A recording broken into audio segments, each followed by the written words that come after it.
dia. Gostaria de agradecer pela participação de todos nesse evento, Jornadas da Regulação Responsiva, princípios e boas práticas internacionais. Eu sou Marcelo Pedroso, diretor de Relações Externas da IATA no Brasil, e vou atuar como moderador do nosso encontro. Esse webinar é uma parceria entre a Agência Nacional de Aviação Civil e a Associação Internacional de Transporte Aéreo, a IATA, dedicada a debater com o mercado e com a indústria aeronáutica os caminhos para uma regulação mais responsiva e colaborativa dentro da aviação. Ao longo da próxima 1h30, teremos a oportunidade de ouvir a visão de James Whitshire, que é o nosso diretor de assuntos externos da IATA em Genebra, que irá abordar o funcionamento do ciclo de governança regulatória, possibilidades de aplicação de uma regulação baseada em riscos e principais fundamentos para a formulação de políticas eficazes conforme orientações da OCDE. Também serão compartilhadas as experiências da IATA com outros países e a importância do diálogo entre reguladores e setor regulado na construção de políticas regulatórias. Essa parceria conta ainda com mais 2 eventos. Esse é o primeiro evento que nós vamos realizar e teremos mais 2 que abordarão aspectos da regulação numa perspectiva global e como no Brasil podemos aprimorar esse processo ainda mais, para que a aviação possa seguir ampliando os benefícios gerados pelos impactos econômicos e sociais que a indústria aérea é capaz de produzir. As datas para os próximos eventos serão divulgadas mais brevemente, e esses 2 eventos serão agora no início de 2022. Esse primeiro webinar introduzirá conceitos-chave da política regulatória e governança, delineando modelos diferentes da literatura e explicando como se encaixa como parte de uma abordagem holística da política regulatória. Isso servirá de base para o segundo e terceiro webinars que abordarão a implementação de políticas regulatórias utilizando exemplos de todo o mundo, bem como também analisando a realidade brasileira. O evento poderá ser acompanhado pelo YouTube, em canais fechados, com áudio original em inglês e com tradução simultânea para português. Então, selecionem o canal mais adequado para vocês. Todos os participantes poderão encaminhar perguntas que poderão ser formuladas em inglês ou em português e que serão respondidas após a apresentação do nosso painelista. Caso, eventualmente, as perguntas não possam ser respondidas por uma questão de tempo, solicitamos que, ao questionar, vocês indiquem os seus e-mails de forma que, se eventualmente a gente não conseguir responder, que possamos posteriormente enviar respostas. Assim, não deixe de enviar seus questionários para a plataforma Slido, usando o QR Code que está aparecendo na tela aqui agora, ou no link que está na descrição do evento. Eu gostaria de convidar para uma fala de abertura, representando a IATA, o senhor Dani Oliveira, que é o diretor da IATA no Brasil. Bom dia a todos, obrigado Marcelo. Primeiramente gostaria de parabenizar toda a equipe da ANAC, em especial a liderança do diretor Catanã, por mais uma excelente iniciativa. A IATA reconhece o trabalho da agência na busca contínua de boas práticas e que vem pautando a atuação nos princípios de Smart Regulation, regulação responsiva e pelo intenso diálogo com o setor produtivo. Isso sempre alcançado por meio de um processo transparente, objetivo e consultivo. A adoção de um arcabouço regulatório moderno e eficaz pode permitir, sim, às agências reguladoras buscar alternativas para que o modelo de regulação se torne mais responsivo e menos prescritivo, e assim otimizar os resultados para um ambiente regulado e toda a sociedade. Reconhecendo, então, a existência de burocracia excessiva, muitos governos e suas instituições, a gente vai ver ao longo da apresentação do James, têm lançado iniciativas de regulamentação mais inteligente, com o objetivo de reduzir encargos desnecessários para consumidores e empresas. Isso me faz lembrar, então, do livro Por que as Nações Fracassam? Se vocês se lembrarem, nessa obra os autores mostram o papel fundamental que instituições inclusivas têm para o real crescimento econômico dos países através da produção de incentivos apropriados para o desenvolvimento. E esse é o segredo. A iniciativa que lançamos hoje, com certeza, é um bom exemplo de como a ANAC, ao buscar se aproximar das melhores práticas internacionais, é uma instituição inclusiva. E isso é bom para o Brasil. Nos sentimos muito honrados nessa parceria com a ANAC, dedicada a debater com o mercado os caminhos para uma regulação mais responsiva e colaborativa em nosso setor.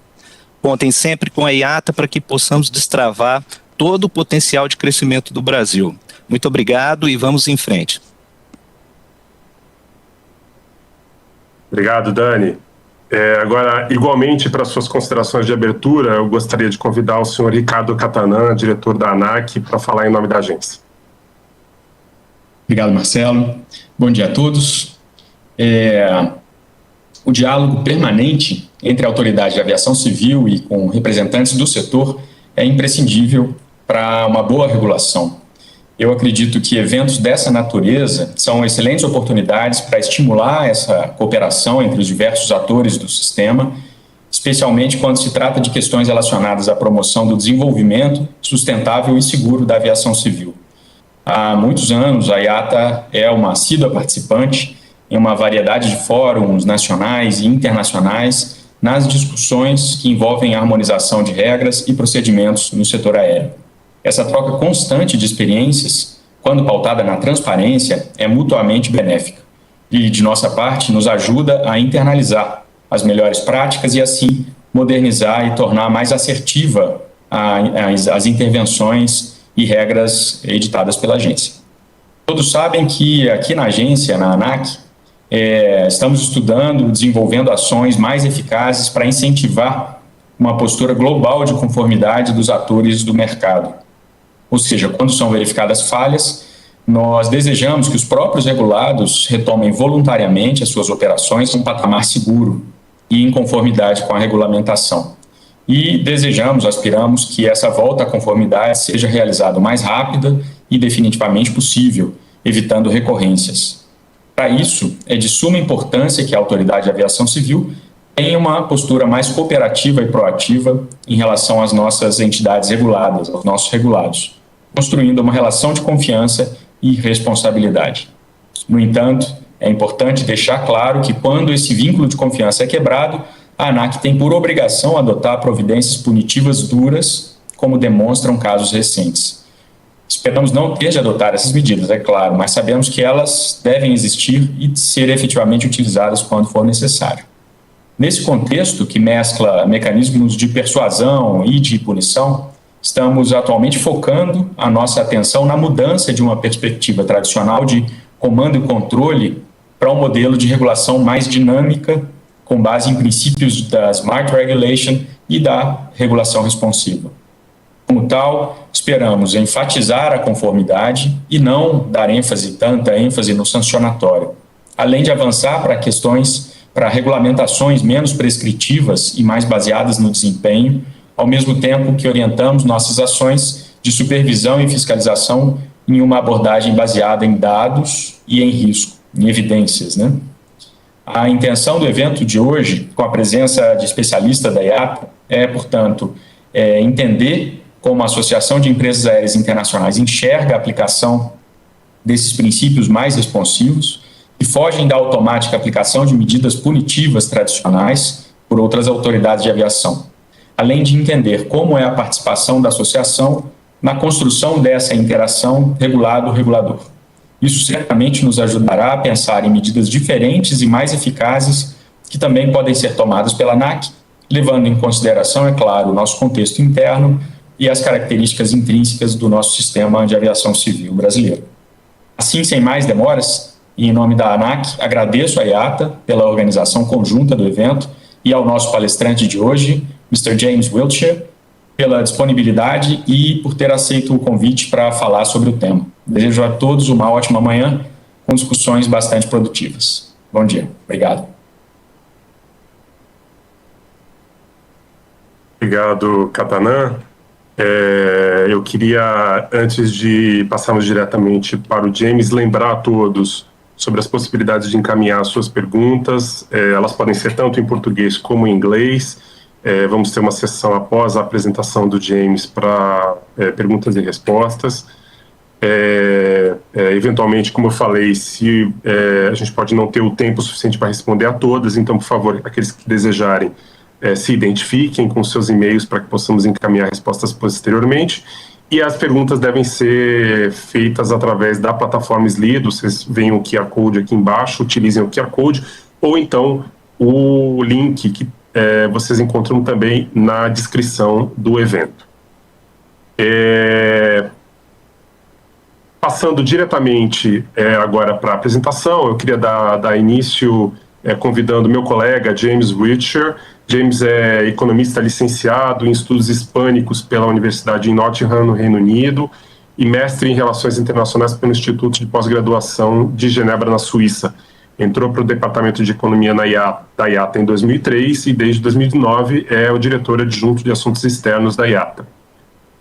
Atua como responsável pelo desenvolvimento de política global da associação, com enfoque no desenho da política regulatória e dos seus impactos no campo da competitividade econômica.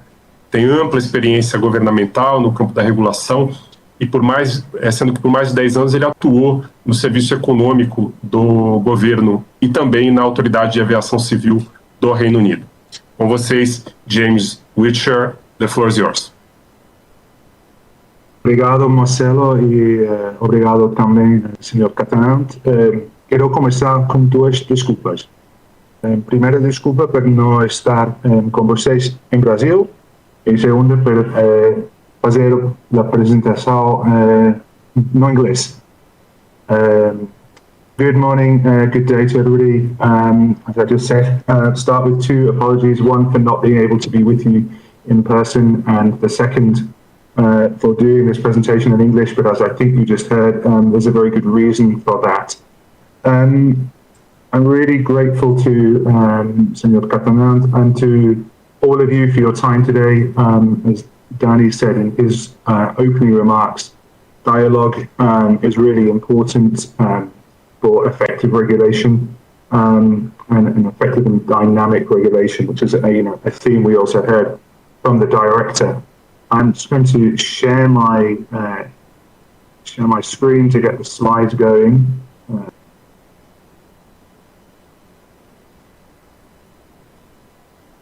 Hopefully now you're seeing the full screen. Excellent, I'm getting the nod from Marcelo. This is as the first of 3 webinars. We really wanted to set the scene with some of the concepts and the different terms and phrases that are used to describe different dynamic regulatory approaches, whether that be smart or better regulation and responsive regulation, and how they fit together as part of a whole that gives a more dynamic regulation framework. So I will talk about the particular concept of responsive regulation and enforcement, but I thought it was also important to put that in the wider context of regulatory design and how that fits with other regulatory theories to be complementary, which I do believe they are. I'm not going to talk in great detail about aviation in this session. We'll use the future sessions early in next year to get more into how some of these apply in practice and to look at the experience of different countries applying these principles to aviation. I'm also not going to talk in huge detail about Brazil. We'll touch on Brazil in a little bit of time. But again, we can come back to specific policy issues and how they play out in the local context in the future webinars. Today is really about going through the concepts and the theories and the principles. In terms of the outline, clearly I'm giving the overview now. I'll start with some of the objectives of the regulation and why it's important to improve it. Obviously for the governments and regulators, for citizens and consumers, and also for industry. Talk about the regulatory cycle, talk about regulatory design, particularly through the language of better regulation, and then we'll make some concluding remarks about the enforcement side of regulation and the theory of responsive regulation. Starting with the objectives and why why this is important for all of us. what do we achieve if we can improve the efficiency and the effectiveness of regulation? The first is improve society, welfare at a society level for all citizens by having policies in place which are more effective, that achieve their objectives more efficiently. From an economic perspective, by encouraging competition, greater competitiveness, which you heard Marcelo talk about, is something that I think is very important. That can improve economic outcomes by harnessing the potential of the private sector, obviously, while imposing a regulatory check on that as well. So keeping that in balance, that right balance between promoting economic development and ensuring good societal outcomes. That's one of the key trade-offs, obviously, to control regulatory costs and make sure that regulation doesn't become a burden in itself, minimize the burden of regulation to stop that being a barrier to achieving outcomes. The very regulation designed to improve outcomes, the risk obviously always is that it gets in the way. And thirdly, sort of a more general outcome, that the more regulation is seen as efficient and effective, that's going to improve general societal confidence in the regulatory framework, in the rule of law. There's transparency, there's general support for the regulatory framework, and trust in it, and that is also going to improve outcomes. So sometimes that's not necessarily best achieved with command and control, as we heard from the opening remarks of our director. So those are, some of the objectives. That's why that's important. And I think, what I take away from this slide, talking to you from a private sector trade association, obviously I'm very conscious of that, and talking to you as regulators, is amongst these four big objectives, these four big benefits of improving regulation, there's something for everybody. Something for wider society, there's something for the governments, and there's something for the industry. If we can achieve a more effective and dynamic regulatory framework, then we have a good chance of creating a virtuous circle, which obviously is the objective, and everybody benefits from that. So, if we move on, let's talk about the regulatory cycle, and hopefully it'll become clear as we go through this why I think this is important. The first, and this is like a number of my slides, is borrowed from material from the OECD. IATA works very closely with the OECD as a non-state actor. We have official relations as an international organization as part of the OECD's International Organization Partnership Initiative. And we'll see that when we talk about what IATA calls smarter regulation, or ICAO calls good regulatory practices, it's really very much the same framework. Well, I really like this diagram for a number of reasons. One, because it shows that regulation isn't a particular action. It isn't all about enforcement, or it isn't about policy design. It's about a series of factors, and they all need to work together. And they are also a continuous process. So I think that's really the first thing to start with. We begin at the top left, where we have policy issue for government action. So this is really at the very beginning, where at a government level, there's identified that there may be a problem that needs solving. And whatever that might be, the political masters decide that they want to resolve an issue. The first step moving from that then is to start exploring that issue, to understand the nature of the problem, to understand the causes, not just the symptoms.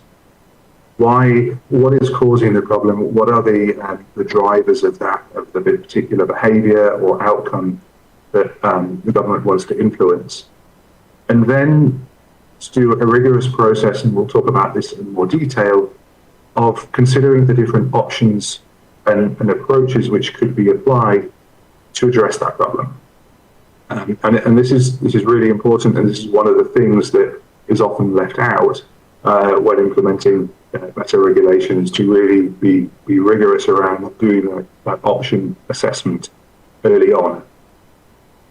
That gets you to a decision, and the decision point is whether at that point you decide that you're going to regulate, or whether there's some other policy tool that can be applied, whether that be incentives, direct incentives, which Danny talked about, or self-regulation, voluntary agreements, or code of practice, guidance, different solutions which could be put forward that don't necessarily involve regulation. But obviously, today we are talking about regulation, so let's assume that at this point the decision is taken that this particular policy issue that we might be discussing warrants and merits a regulatory solution. The next phase is to design that regulation, to having out of the different options that have been chosen, to work that up and to design that. And we'll talk about that in more detail when we talk about the better regulation approach. That's going to be roughly the first half of this webinar.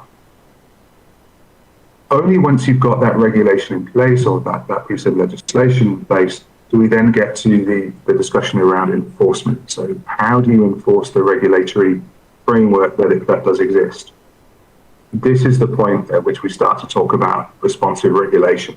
So firstly, hopefully the first thing I will have achieved is to see how what we're going to talk about, policy design, is really important when we come to enforcement and responsive regulation. And enforcement is obviously much easier if the regulations that you have in place are sensible and themselves effective. Once you have the regulation in place and you're implementing it and enforcing it, the fourth step of the process, which is really important and is almost universally the one that gets missed out the most, is to go back and to monitor and evaluate how effectively it's working. Is it achieving the objectives? Is it solving those initial policy problems that the government had that inspired them to regulate in the first place? Is it causing unintended consequences? There's something that hadn't been thought of at the policy design stage, that it might be achieving its primary objective, but it's having some negative side effects that are undesirable, or it's more burdensome to enforce than had been expected. But whatever this may be, or is it in fact the case that it turned out that the regulation wasn't required after all, and that the problem goes away and is no longer needed? So the monitoring and the evaluation is really important, both of the policy itself and of the regulatory body and other stakeholders, to then go back and do a review process and start over again if needed, and say, well, okay, now we need to review or update the regulation itself. And so it goes on. And in the middle, you will see that there are 4 C's: consultation, coordination, cooperation, and communication. And these are all really important, and that's, comes back to the importance of the dialogue that Danny talked about. And it's really important as well that these take place at all stages. We'll talk about it in detail around the design of regulation, and it's clearly also, as you will see, at the heart of the responsive regulation framework as well, particularly the consultation and the communication.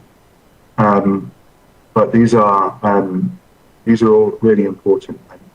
They can't happen too often, and they don't just relate to one particular phase of the process of the cycle, but to all of them. So that, I think, sets some very, very high level context. Now I want to move on, as I've described, to discuss the policy design side. And as I've said, to do this, I'm going to use adjust my screen slightly here. I'm going to use the OECD's Better Regulation Framework. As I said, that was adopted after the 39th ICAO Assembly in 2016 by ICAO, and they call it good regulatory practices, but it's built on the same principles as what I'm going to describe here. And from an IATA perspective, when we discuss policy making, again, we use the same framework, and IATA calls it smarter regulation. But they're all very much the same idea, the same set of core principles, the same set of process points as well. And in terms of where we see these regulatory design principles being adopted, and I've put some flags on the screen, which are particularly relevant case studies of active proponents of better regulation. Unsurprisingly, many of them are OECD member states, but you've got the US, Australia, the European Union, and the UK, who all in their different ways are very active in promoting these principles and the different elements underneath them. And really, the whole ethos and the whole raison d'etre of better regulation is what it says at the bottom here. It's about delivering clearly defined, measurable policy objectives in the least burdensome way. And that obviously is beneficial to all of the different stakeholder groups that I set out at the start of my remarks.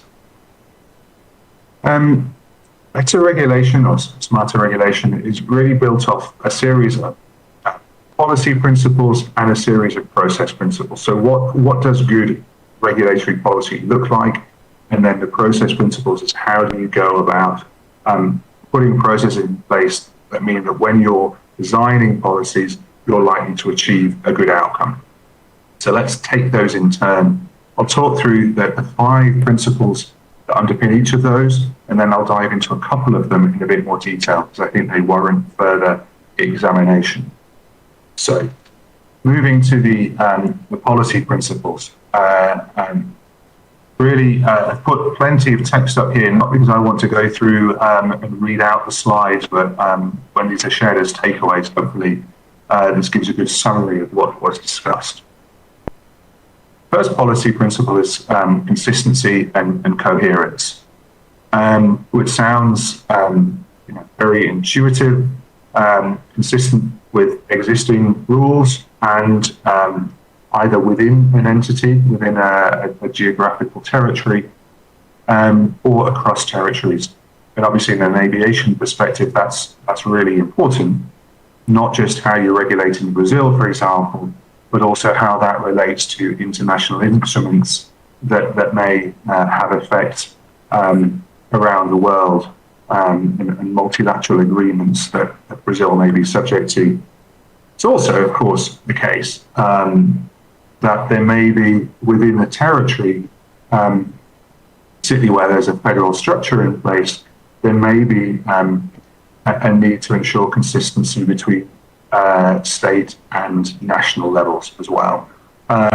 So that's where the importance of consistency comes in.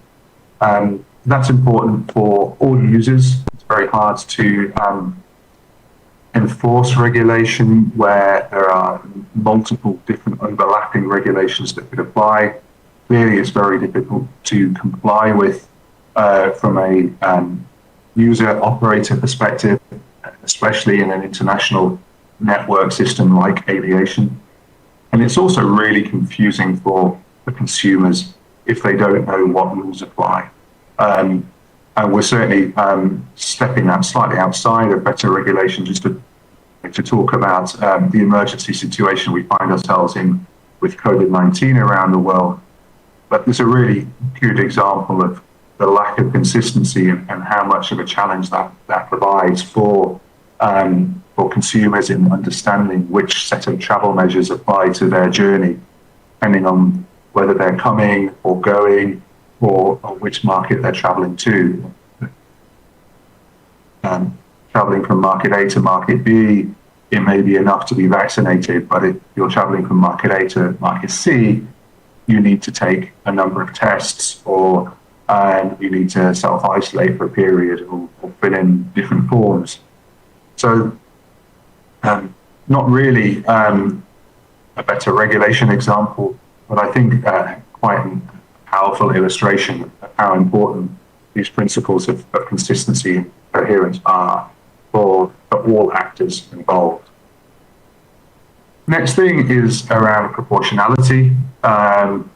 Again, I think we'll talk about some of the tools that can ensure things like proportionality and risk focus and non-distortion in a minute, but you should only regulate to the extent that the problem you're trying to solve justifies it. And again, we talked with the regulatory cycle that you may decide that a formal regulatory solution isn't justified in all scenarios, or that a relatively light touch approach may be relevant if the scale of the challenge or the scope and the extent of the challenge or the impact of the challenge isn't that great. In other scenarios, clearly when you have a risk that you're addressing that applies to a large number of stakeholders and would have a high impact, then a more formal regulatory intervention would be considered as proportional. And I was thinking about this in preparing today's discussion, back to an example that we had when I was at the UK Civil Aviation Authority around regulation of use of airspace for general aviation. The geography of the UK is rather different to that of Brazil. Brazil is obviously much bigger with much more empty space, whereas the UK is small and very congested, both on the ground and in the air. But the complaint that we received from general aviation was that GA was being forced to comply with being regulated from a safety perspective in a very similar manner to how commercial air transport was being regulated. And that this made it very costly to operate private aircraft, either for business purposes or for private use. And that it was disproportionate. And so at that time, we did actually use better regulation principles and a risk-based approach as well, and actually adapted the regulatory approach that we applied to general aviation to say, essentially, as long as general aviation was outside of the airspace being used by commercial air transport and wasn't going to conflict with commercial operators, then actually a higher level of risk tolerance could be accepted, because the general aviation users were perhaps going to incur risk themselves, but they weren't going to endanger others. And so that might be a more proportionate approach than to regulate those users as if they were commercial air transport operators. Clearly, and thinking of my aviation history, going back 15 years or so, I know this is a case that's relevant to Brazil's history, but if you, very different rules apply where general aviation can engage with commercial air transport, and there obviously a much less tolerant approach was taken, and very strict regulation of that airspace use. So I just thought that was maybe relevant to highlight a practical example of proportionality. Very much thinking about being targeted at risk and understanding the risk that you're trying to address. And that really gets down to that root cause analysis I talked about when you're starting with the policy design process. What is it you're trying to achieve? What's the problem that we are trying to solve? And then continually going back and asking ourselves whether the regulatory policy tool that we're using will fix that problem effectively. So that's really the key about being targeted at risk. And it also has an element of that same example also applies here that I just talked to, of potentially giving flexibility to certain users depending on the specific circumstances and if that's appropriate, and if it achieves the overall objective of keeping the system safe. The fourth objective is that policy should be fair and non-distortive. Regulatory policy should apply to all equally, and shouldn't create undue burdens for certain groups. Now, in an industry context, that could be small and medium enterprises, potentially general aviation. Again, that example would apply here again. If having to have a certain piece of equipment or a certain transponder on board to operate in unclassified airspace would create a real cost burden for general aviation, and there was no danger of them conflicting with commercial air transport, then you might say, well, actually, that's distortive. It's fine for commercial or military users to buy that equipment, but for a general user, that's not going to be the case. With different types of regulation moving away from safety and perhaps thinking about consumer regulation or accessibility regulation, if a regulatory outcome affected a certain ethnic group or disabled community in a way that's different from other users, then again, that would be considered distortive and not fair. So you'd really have a very careful consideration of how the regulatory intervention will apply in practice and what unintended consequences it might have. And it's one of the things of regulation, it almost does have always has some form of consequences. So it's important to think those through early, not just find them out as the regulations being implemented. And finally, clarity and certainty. And this, in a way, loops back to the first point I made around consistency and coherence. For there to be trust, for it to be easy and simple to comply with regulations, you have to be very clear. You have to know what's allowed and what isn't, under what circumstances, and perhaps what exemptions or exceptions apply. And there needs to be certainty that if I do this on one day and I'm fine, but then if I do it on the next day, it's also going to be fine, or vice versa. And it's not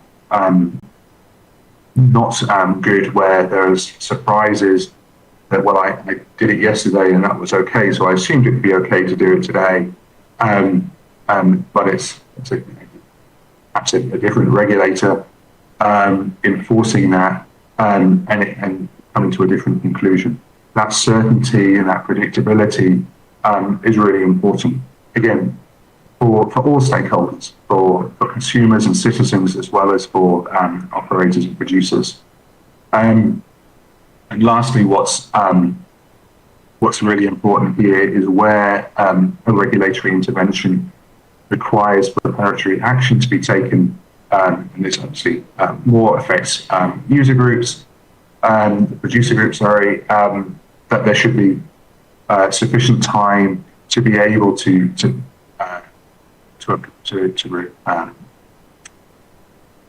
comply, with the regulation. That's really important, and that's not something that is always the case. The more lead time, the less disruption that implementation period will take, and actually the better it's likely to go for everybody, and the smoother the implementation will be. So those are the five policy principles. Moving now to think about the process principles. How do we go about designing policy that meets those objectives? First thing is, again, you'll see that some of these relate to each other, is to be really clear about the need and the problem identification. What is it you're trying to achieve? So, got to be really clear on that at the outset, and as far as possible, support that with really good evidence. Once you've identified that problem, understand the different alternatives. Are there non-regulatory solutions that could apply? Can you do this with guidance, as I talked about previously? Can you do it with a code of practice or with a voluntary agreement between producers and the regulator, or through constructive engagement? Can you do these things as an alternative to regulation, so that when you start to go through the process of implementing and applying a regulation, you know that's an effective tool. That regulation does come out as the best option. To support that, impact assessment is really important. I'm going to talk about impact assessment in a little bit more detail, because it really, I think it provides a structure and a rigor to regulatory implementation that supports many of the other points, such that I think it's key to delve into a bit more detail. Transparency and consultation are really important. I actually take transparency and opportunity to respond and review together, and I will talk about consultation after I've talked about impact assessment. But it's really important to be open to have the dialogue that we talked about at the very beginning of the session throughout the design process. So for the regulating entity to be clear that it's considering regulation, to involve stakeholders in the evidence gathering process around the need identification, around the impact assessment, and to genuinely take on board stakeholder feedback, producers, users, and review proposals as they're being implemented. And finally, again, part of the same process, reducing burdens and implementing regular reviews. This is the part that's probably most often left out. Once the regulation is in place, to then go back and see whether it's working and whether there's a way of doing it better. So that monitoring and evaluation is critical.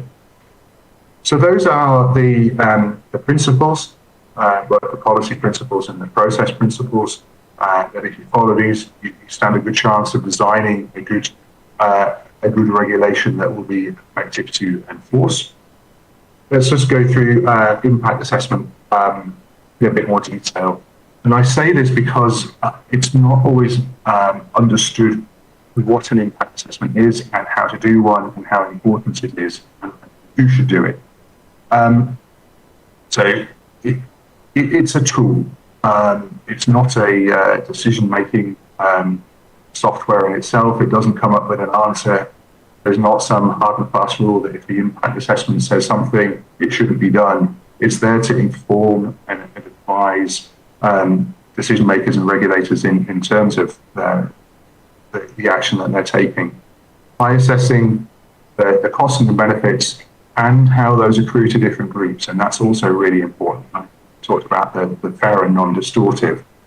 The impact assessment can really help you by delving into whether there are particular impacts on environment, on specific user groups, on specific groups of society, or on specific categories of firm and producer, that mean that some amendment might be required, or some way of compensating some of those specific groups for the impact of the regulation.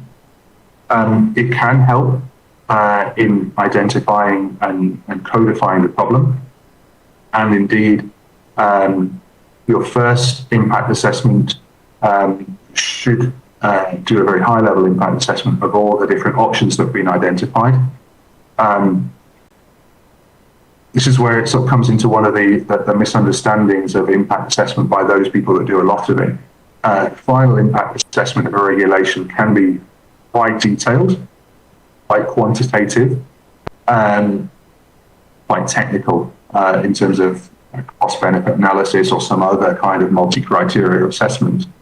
That doesn't need to be the case at all stages. So when you're doing very much the inception of a policy design, it's appropriate for the impact assessment to be much more high level. But it should still look to address all of these questions at an early stages. And one of the mistakes that gets made when countries are implementing impact assessments is they either come too late in the process or they are shared with stakeholders too late in the process, such that it then becomes a very rigid tool rather than something that can actually help the design process. Because really what it's trying to do is to provide an objective framework for looking at policy and assessing whether it meets those policy and process objectives. And what you can see from the schema at the bottom is that from moving through understanding the problem to objectives, then identifying options, you see that feedback at the bottom when you're assessing a preferred option or two final preferred options against each other. You then feedback and you check whether it's going to meet those objectives in the best possible way and whether it's going to solve the problem you're looking to fix. I'm also going to talk about consultation here because again, it's also important. It's that dialogue element. And it's something that really often gets either, again, done too late or seen as a formality and not seen as something that can help. It's seen as a step that has to be gone through, not as something that's genuinely helpful in terms of improving the regulation. First, it can help the regulator in the design phase, where industry stakeholders or consumer stakeholders can inform that there's a particular need. A producer group might say, we understand the need to regulate, we understand the problem you're trying to solve, may even agree that that's a problem to be solved, but we're concerned that it will have this or this impact, and that would be very damaging. So, look for a design alternative that avoids that. And again, that can equally apply for consumer groups. And that's why it's quite important for it to be done at the early stages of policy development and on an iterative basis. And you see, I refer to the European Commission here. This is actually one of the things that the Commission is quite good at, is doing this regularly at different stages of policy and regulation design. A bit like impact assessment, it doesn't always have to be formal. Sometimes it will be a written consultation, something will be published in the National Gazette, and stakeholders will be given a fixed amount of time to provide specific written feedback. Sometimes it can be informal and form of a conversation or a dialogue. One thing it should try and do is to gather evidence and information. So where user groups and stakeholder groups are providing input, obviously the more rigorously the views that are submitted can be justified with evidence, either evidence of the problem or evidence of a negative consequence, then that can inform. So it's very much a two-way process. I think the more that stakeholders feel that the consultation is genuine, the more they're willing to generate and to offer up that evidence. A key element of consultation that's not always considered, that I discussed in the process principles, was the response ability to respond and to see the revision.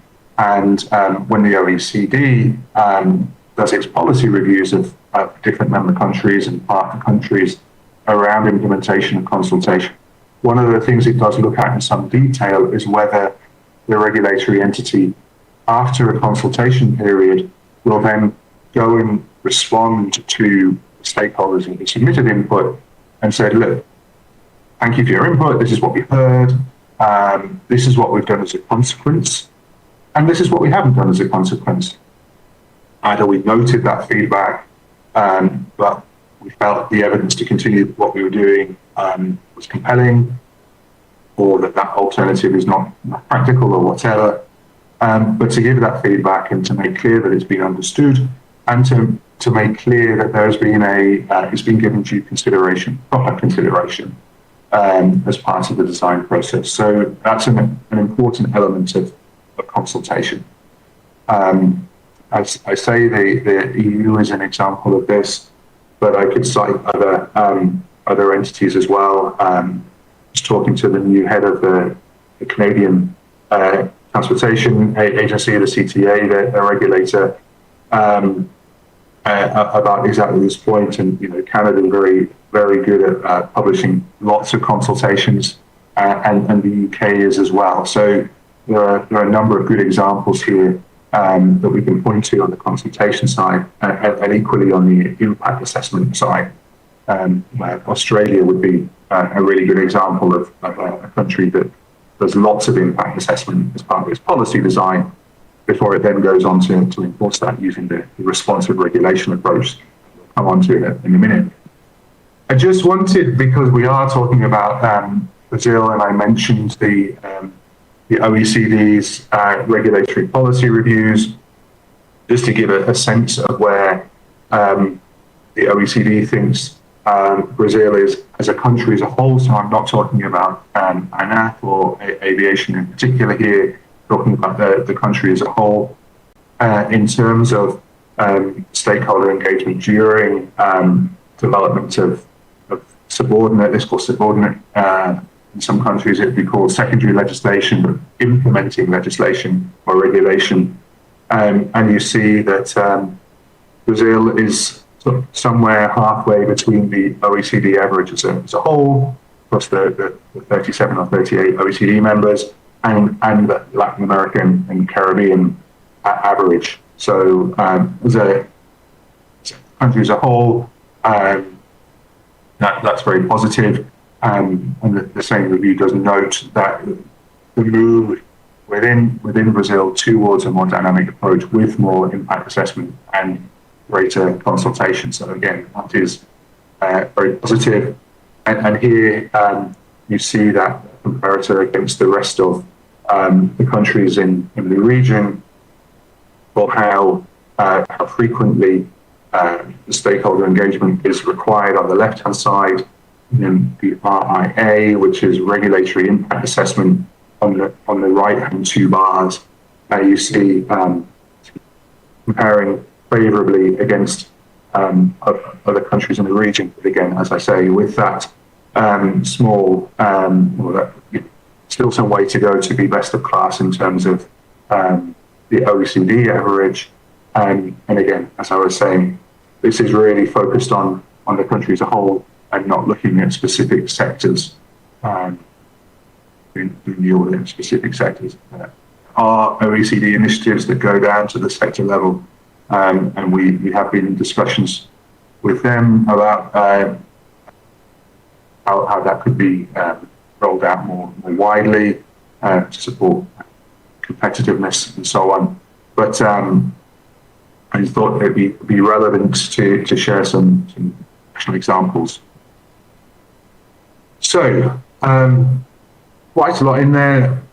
The whole idea of better regulation is that if you follow those principles, particularly the consultation and the impact assessment, really good identification of the problem, consideration of options, good rigorous analysis, and lots of consultation, you should find yourself with a regulatory policy that is pretty smart.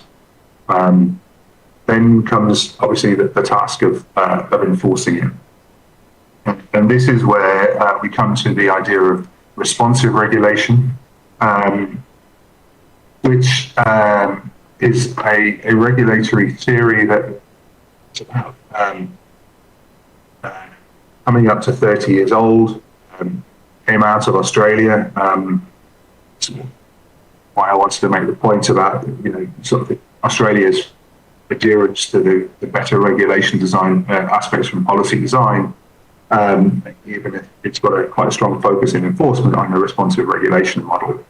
The idea of responsive regulation, developed by a guy called John Braithwaite in 1983, is really to find an alternative to, on the one hand, command and control, which is seen as too burdensome, too static, quite constraining innovation, and a free market, laissez-faire approach that didn't actually effectively constrain, particularly in many cases, monopoly providers of services or services that had products and services that had a real societal impact, whether that might be environmental or in health care.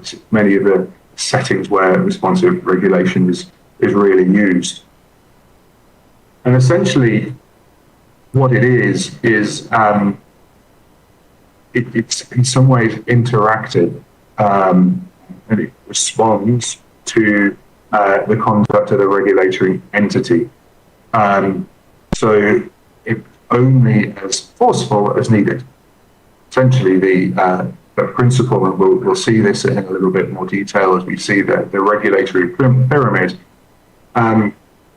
If an entity is complying with its obligations voluntarily, then there's no need to enforce it in a very rigorous, or regulate that entity in a very rigorous way. However, where the entity isn't engaging and isn't responding effectively, then there's a chain of escalation, or a pyramid of escalation that get obviously more intrusive and more constraining, essentially through to full shutdown of operations at the very, very extreme end as you escalate through. And it's also dynamic in that don't just go up through the chain, you can step down as well, again, depending on the behavior. So that's what it means by responsive, is it takes into account the response to the behavior of the regulated entity. One interesting finding, and again, this talks to one of the objectives I highlighted at the beginning of improving regulation, is that sort of trust and transparency and the sort of confidence in the rule of law. Is responsive regulation works best when it has popular support. And here, obviously, that talks to the importance of having regulation and policy that's designed to be clear and certain, well understood, and well supported by people, and well supported by the stakeholders as well that are going to be subject to it. So in some ways, you could say that responsive regulation is not a prescriptive set of tools, and there are different ways that the regulatory pyramid that I'll come on to talk to in a second can be constructed, and the different layers of it. So it's not prescriptive, it's not one size fits all. In fact, there aren't 5 process principles and 5 policy principles to it. It's much more an attitude and an approach and a behavioral approach to regulation than something very fixed and narrowly defined. And as I say, it was very much come out of the needs to break the dichotomy between either leaving market actors essentially unregulated or very, very light touch regulation, and very burdensome command and control regulation. Essentially, actually, you'll probably see the extremes are along the spectrum of the pyramid are actually both ends of that, but it's the ability to move between them that's quite innovative about this. One thing it probably is worth saying is one of the risks of responsive regulation is the threat of regulatory capture. by one or more stakeholder entity, given how important behaviour and attitude is to the conduct of the regulator as well as the regulated entity, then watching for regulatory capture is critical, and obviously that affects all actors in the supply chain and all stakeholders. So let's take a look at the regulatory pyramid. There's two versions of it here, and then we'll do one more at the end that hopefully brings it full circle to show how it can actually, the same approach can be applied to policy design. So here on the left, we have at the base of the pyramid quite supportive approaches. So you can imagine that a new regulation has been implemented. Then there'll be lots of education around that, capacity building, explaining the regulation to regulated entities, enhancing their ability to know their obligations, clarity and certainty, and to be able to know what they've got to do to comply, and even potentially helping them to do that through that implementation process. So that's what's known as a learning citizen or a learning entity. The next level up is somebody who wants to get it right, a virtuous citizen, got good intentions, but doesn't necessarily get things right every time. And here, you're talking about something what's called the restorative approach here. But the idea is that you advise, you coach, you correct, not necessarily to punish, but to show the entity how it can comply properly, to correct its ways. If the regulator sees that there's actually solid, good intention to do so. The third layer up, and as we're sort of getting towards the point of the pyramid, is we're now getting to somebody who, it's less clear, is willing to comply, as so-called rational actor.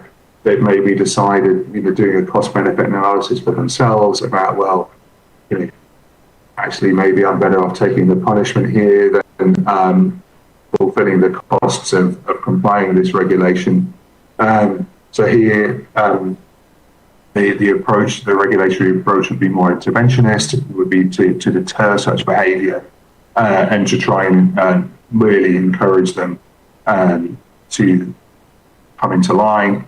And finally, you have somebody that just whatever has been tried is determined not to comply in some ways, and is direct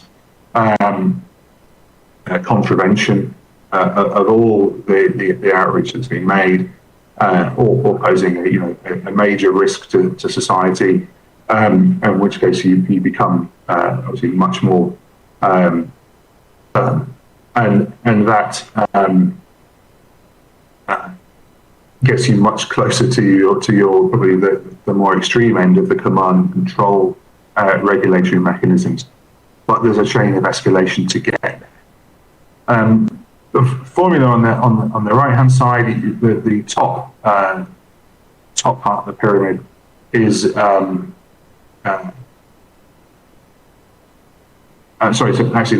bottom part is very similar to what I just described. What the formulation on the right hand side shows is that actually there can be reward as well as punishment here. So you can provide positive incentives for people who genuinely want to comply and are law abiding, for them to get a better outcome, or even some reward or recognition, as well as using carrots for the law abiding and well behaved citizens, and sticks for those who aren't compliant and aren't interested in complying. So in that sense, it has that ability to encourage both positive and negative tools, or carrots and sticks, as it were. So that, in essence, is the sort of responsive regulation framework, sort of described that escalation and de-escalation, and it's much more dynamic. Again, to come back to the words that the director used. This is my last slide because I'm conscious of time. This is an example taken from environmental regulation in Australia. I just wanted to show how this can actually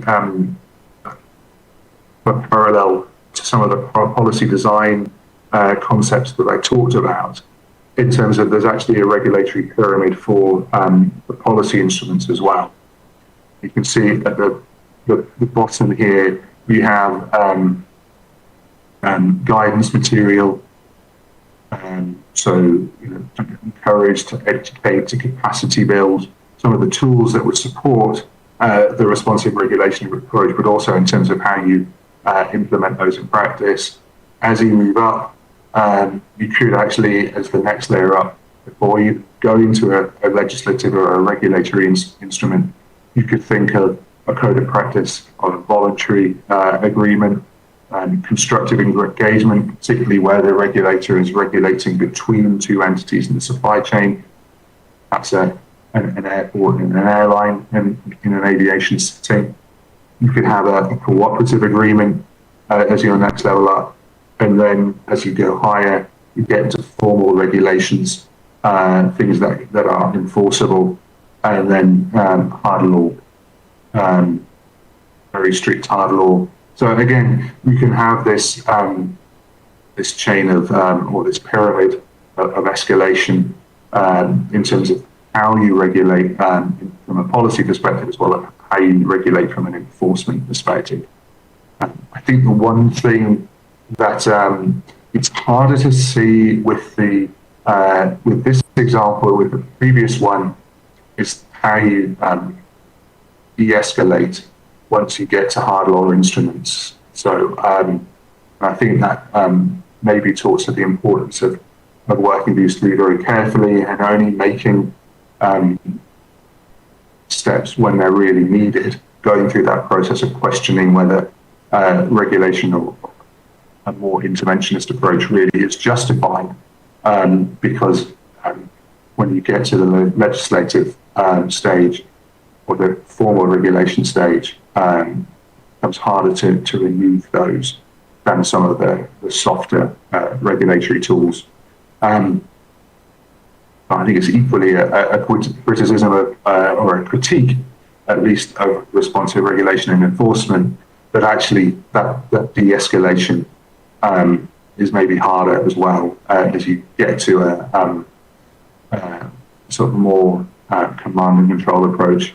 De-escalation can also become harder in terms of enforcement behaviours. But certainly the theory and the approach does genuinely accept that possibility.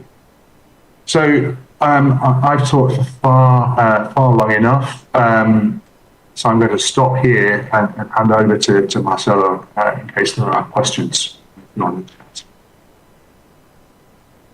James, thank you for sharing with us your knowledge and insights on these issues of regulation in the field of civil aviation.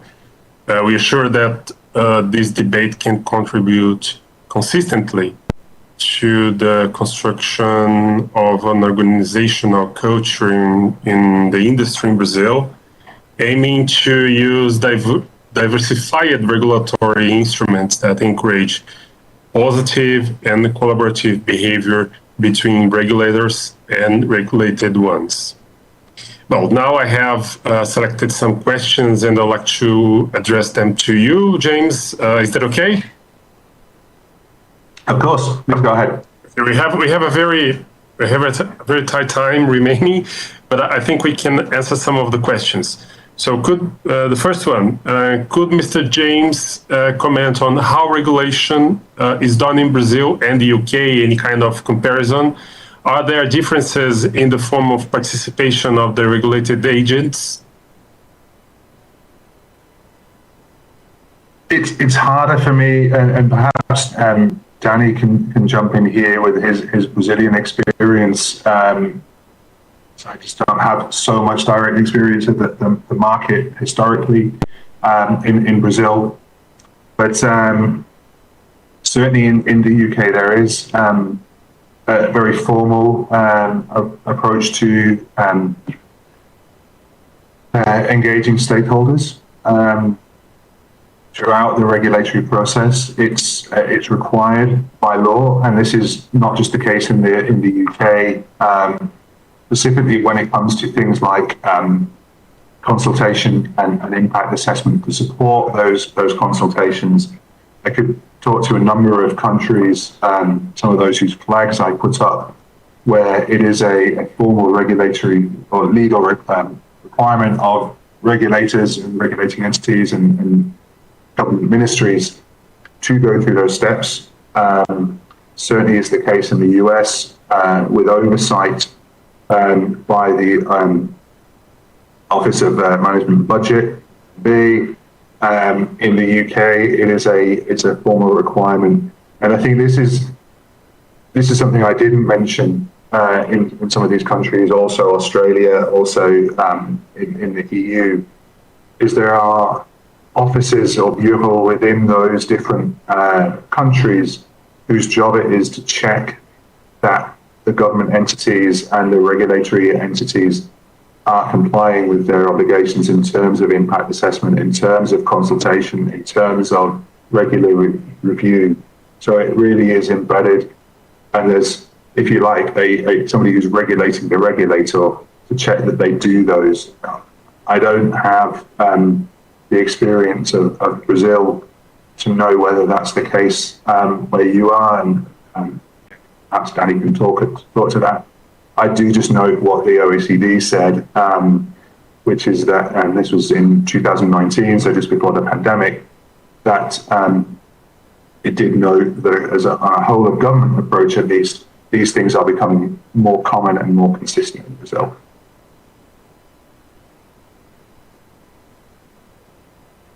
Okay.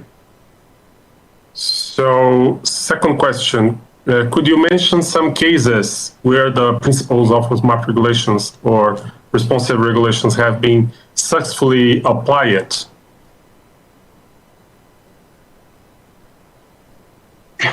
Yeah. Well, I think so. I mean, it's any case where you have a dialogue, you have a chance to put in proposals, and you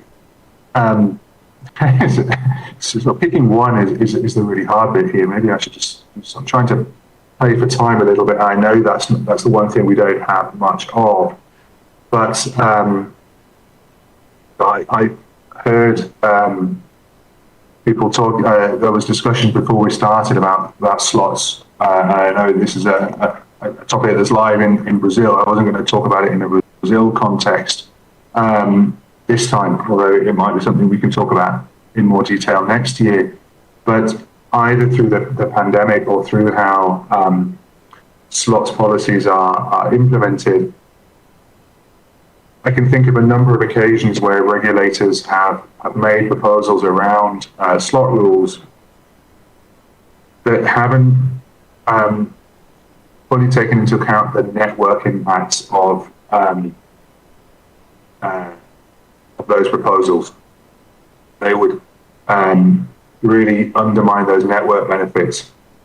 And so you get a process of providing the evidence to support that, showing what those impacts would be, and then you get a revised solution that still sticks to the objectives. It doesn't alter the objectives that the government's trying to achieve, but it does so in a way that maintains the network benefit. So it supports the airline perspective. A priori, it supports the airlines, but actually it supports the consumers, because the consumers continue to enjoy the network benefit. I would, also cite some of those examples I talked about from, airspace use regulation, where an example I gave from the UK, where certain sectors of the user community responded to consultations around having to put equipage on the aircraft, and that would have a disproportionate burden. And so an alternative was found that didn't have that impact of essentially excluding a set of stakeholders from the market. So, and again, in that scenario, absolutely didn't alter the fundamental objective of the safety regulator, which was to keep, the airspace safe and prevent aircraft from coming into to conflict with each other. So, I mean, those are two very quick examples. What I would suggest, Marcelo, is that as we move to the sessions in 2022, we'll work much more on the practical examples and in collaboration with some of the government regulators in the markets that I talked about, how it's worked with them, as well as some industry examples from around the world to show how these things work in practice.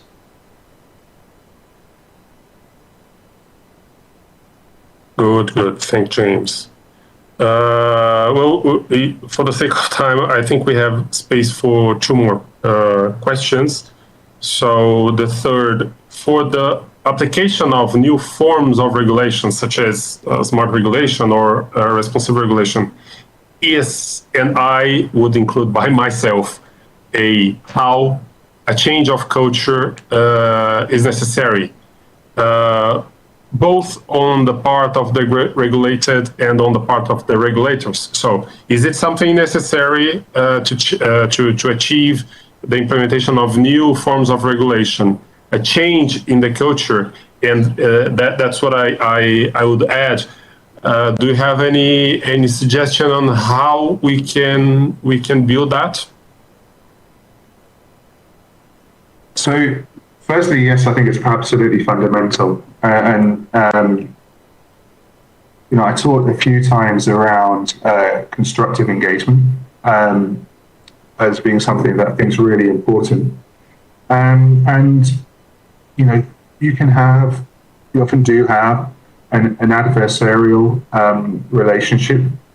When you have command and control, it's like parenting. You tell somebody's going to tell you off, and your child's always going to behave as a child, as a 5-year-old, if it's only ever daddy's going to tell them off or mummy's going to tell them off, and then they get told off and they don't like it, and they don't necessarily have that learning process. Obviously, it's a much smarter way of parenting to encourage your child to learn and to see a reward of that learning, but also to not necessarily see you as a police person, but as somebody that was as a partner. And that is a different change in mindset. And I was talking with your Canadian colleagues last night, and a similar thing where formal regulation can sometimes create behaviors. So I'll go and complain to the regulator because there's a regulation. Whereas if there wasn't necessarily a regulation, I would go and talk to the person. So if I'm a consumer, I might go and talk to the airline, or if I'm an airport, I might go and talk with the airline, and we talk to each other and we fix the problem without the regulator needing to get resolved. So, but that's much more mature, right? For everybody.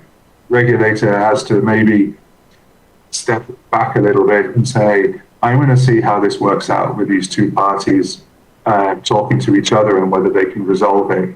And only then, if that's not working, will I intervene. And the actors, the stakeholders, have to take it on themselves and say, well, actually, I'm responsible for the outcome that is going to be achieved here.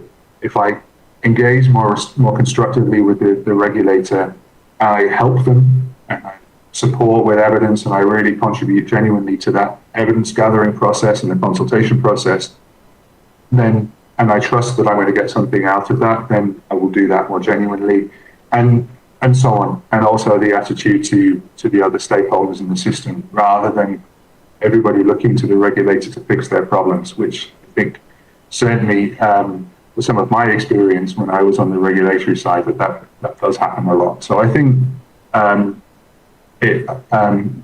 you described it very accurately, Marcelo. It requires, culture change and, frankly, maturity on everybody, and that takes time. It doesn't happen overnight, and it doesn't always work. Mistakes will be made, and that doesn't. I think, my learning point would be that doesn't always mean it's the wrong thing to do. You just need to, get up and try harder next time. Okay. So here I put two questions that I understand are on the same issue and on the same direction. So the first one is how to have a more active participation of the regulated in discussions of regulatory issues. And the second one is consultation on regulatory proposals could be seen as so-called pro forma.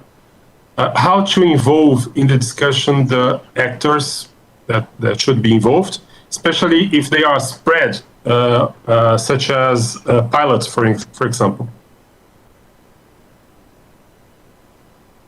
So I think my first point would be, so I'm almost taking the second point first, where you said, the consultation can be seen as a pro forma, so as a tick the box. I've done my consultation, therefore I've done what I'm meant to do, but I didn't really listen. Not sure if this translates to Portuguese, but the word con, which is if something's a trick or it's not really real. And that's the first three letters of consultation. So, a consultation shouldn't be a con, it should be genuine. It's the first thing. And I think once and this is why I think it takes time and it's part of the culture change, there's trust that the consultation and the dialogue is genuine, then it should be the case that the regulated entities see the benefit of participating. And that doesn't mean, let's be honest, and I say this not representing IATA and the producer group, but it doesn't always mean getting what the regulated entity wants. But to know that it's really being given consideration and given due thought. And that's why one of the things I talked about as I went through the slides on consultation was sometimes publishing a summary of the consultation responses and the thinking that's been given to those is really important. I think it's important in building that trust. So 3 stakeholders said that they didn't want the regulation to be read. Unfortunately, we only have red ink or something, and therefore we'll do it in red. We're not going to give you what you want, but we've listened to it, we've considered it, we're not going to go through it for this reason. Or, that was a good idea and we've taken it on board. And so, obviously in those cases, the entity really can see that there has been some merit to their intervention. As people that we are, that's more likely to make you willing to engage constructively and genuinely in future occasions if you see that will be taken into account. So I think you're right to say the 2 points are related. I hope I've answered the question. Okay, thank you, James. Unfortunately, we have time.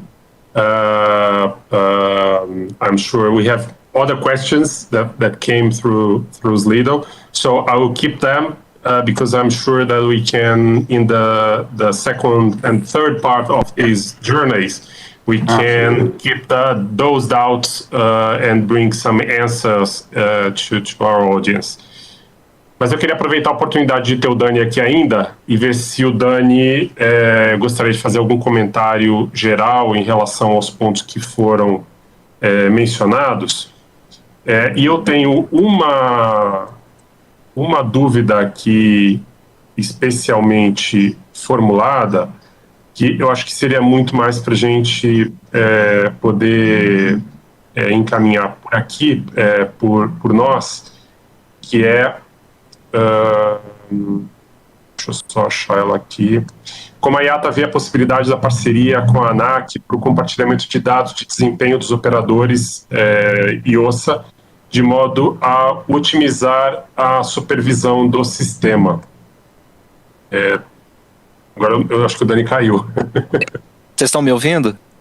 Sim, estamos ouvindo. Ah, ok. Não, eu tinha caído mesmo e já é uma provocação para a gente nos próximos webinários a gente fazer isso em modo presencial. Afinal de contas, o ser humano é um ser sociável e a gente precisa cada vez mais sair desse modo virtual. Com certeza ajuda muito, mas às vezes dá esses perrengues. Marcelo, se eu peguei o finalzinho, é uma questão sobre compartilhamento de dados do IOSA com a autoridade reguladora. Ok. Eu acho que excelente questão que a gente pode fazer até para retornar junto ao board de governança do time IOSA, exatamente essa questão e como que nós, IATA, podemos trabalhar mais integrado exatamente com a autoridade brasileira para que, fundamentalmente, a segurança cada vez mais elevada daqui do Brasil, que já é uma referência mundial. Mas tá anotado, vou levar isso ao board de governança da IATA para o IOSA e a gente discutir, então, essas melhores formas de trabalhar mais integrados. Mas eu tenho um ponto interessante em relação à pergunta, se a gente ainda tiver mais uns 2 minutinhos, claro. Um ponto interessante nas questões que vieram sobre melhores práticas e o comparativo do Brasil com outros países do mundo. Isso é de fundamental importância. E, novamente, não para fazer um marketing do livro do Darren Acemoglu, porque as nações falham, a gente tem que entender, fracassam, a gente tem que entender como que o Brasil se posiciona perante outros países do mundo para o desenvolvimento da aviação. Em 2019, nós fizemos um trabalho muito interessante, disponível na internet, depois a gente disponibiliza o link para todos, mas era uma análise sobre o perfil competitivo no tocante ao transporte aéreo do Brasil comparado com outros 62 países, para criar então um índice de competitividade e analisando 5 eixos para essa análise de competitividade. A qualidade regulatória e como o Brasil se compara nesse tocante é de fundamental importância para a gente analisar quais são esses gaps que ainda existem e como que a gente chega lá. E à medida que a gente se aproxima dessas melhores práticas mundiais perante esses 5 eixos de competitividade, o Brasil tem total condição não de dobrar o tamanho do seu mercado, mas sim quase quintuplicar o tamanho de mercado nos próximos 20 anos. E aí a gente está falando de aproximadamente quase 470, 480 milhões de passageiros transportados anualmente aqui no Brasil. Pode ser um número muito grande, mas se a gente comparar o que aconteceu de 2000 até 2019, esses 20 anos, o Brasil aumentou aí numa razão de 3,5 vezes. E mesmo com todos os problemas que a gente ainda carrega, que são as famosas âncoras ou bigornas que não deixam a gente voar, como combustível mais caro do mundo, uma insegurança jurídica gigantesca, a questão da judicialização e até mesmo as ineficiências que a gente tem no nosso sistema como um todo.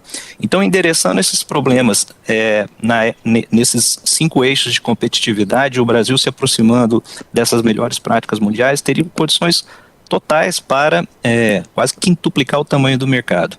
E não é nada absurdo. Para a gente ter uma ideia, hoje, com os 100 e poucos milhões de passageiros que transportamos anualmente e aquela propensão de viagem, o indicador viagens per capita, isso dá 0,5 viagens per capita na população brasileira. Se em 20 anos a gente consegue trabalhar, e esse exemplo que a gente está lançando aqui hoje, e ano que vem, nesses 2 webinários consecutivos, uma maior discussão, uma melhor discussão exatamente nessas melhores práticas e como a gente chega nessas melhores práticas no tocante à qualidade regulatória, sem dúvida alguma a gente consegue então colocar o Brasil no trilho ou na rota correta de crescimento para chegar nesses 470, 480 milhões de passageiros transportados anualmente. Levando em consideração 20 anos, a estimativa da população brasileira lá em 2040 deve ficar em torno de 230 milhões de brasileiros e brasileiras.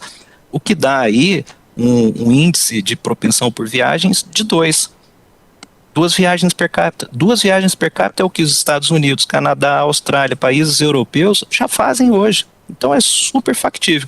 Basta a gente criar a coragem através de instituições inclusivas, que é o que a ANAC está caminhando, para que efetivamente a gente remova essas âncoras e o Brasil destrave esse potencial de crescimento. Bom para todo mundo, principalmente para o país e a forma como a gente caminha nesse crescimento para se tornar um dos grandes mercados de aviação mundial. Voamos muito domesticamente, mas quando analisamos a parcela internacional, ainda tem um trabalho muito grande a ser feito para que efetivamente o Brasil chegue entre os grandes pesos pesados da aviação mundial. Obrigado, Dani. James, any closing remarks? I'm just conscious of the time myself, so I think I'll probably said enough. So just thank you very much, everybody, for your time. I really appreciate it. I hope it's been useful, and looking forward to the next two webinars. We can certainly pick up some of the questions that we couldn't get to today, and work very much on some of these practical questions, which I know are, really where this becomes real. Thank you. Thank you, James. Bom, gente, o nosso tempo está esgotado. Assim, foi um grande prazer essa manhã, uma oportunidade de entender melhor esse processo todo e uma base de discussão para os próximos eventos que a gente vai realizar. Como eu falei, peço desculpas pelas respostas que a gente não apresentou aqui, mas por conta do tempo, nós vamos incluir as perguntas como leads para as próximas sessões que a gente vai realizar em 2022. Queria agradecer aqui em nome da IATA e da ANAC a todos vocês pela participação, pelas perguntas, pela presença, e convidá-los para as próximas jornadas de regulação responsiva que serão realizadas no início de 2022, oportunidades que nós teremos para aprofundar temas e debater sobre o assunto. Esperamos que ao longo dessas iniciativas possamos oferecer uma contribuição consistente para toda a cadeia de valor da aviação no país e fortalecer ainda mais o setor no Brasil. Muito obrigado e um ótimo dia a todos.